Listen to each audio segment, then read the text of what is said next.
Pride is a cataract that covers the spirit's eye. And you see this every day. Maybe you've even experienced it yourself.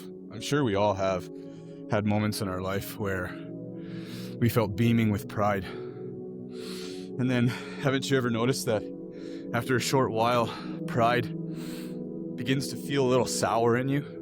Almost like you have an upset stomach, especially after the congratulations and the high fives and the celebrating is over. If you sit with pride and you gloat internally and you feel so wonderful about yourself, you can start to feel a sickness in you. And I think that's why pride is written so deeply in history. The Stoics write about it. It's in the Bible, the famous verse. Pride goes before destruction, a haughty spirit before the fall. Pride, when I say pride is the cataract of the spirit's eyes, because pride blinds us. Literally, it blinds us to all these other emotions that are associated with pride, like vulnerability and anger and jealousy, fear.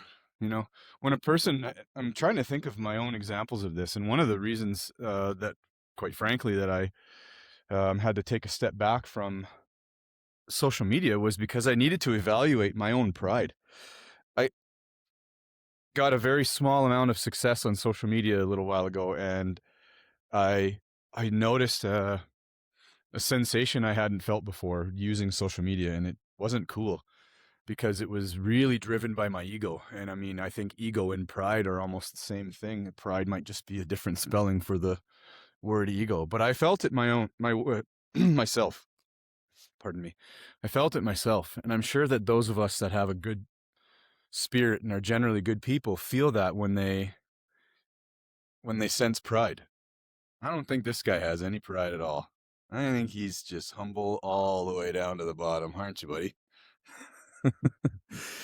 You got to be careful with pride. Pride blinds you to your life.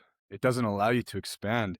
Pride is almost like a prejudice or a bias that you wear yourself, and then you fail to see the world around you through any other lens. It's the rose-colored glasses. You look around and you think you're so good, or you're so accomplished, or you've got life by the balls, and then suddenly you crash down to earth because you forgot that you had to exercise a little humility with your pride. And then what do I think of pride internally?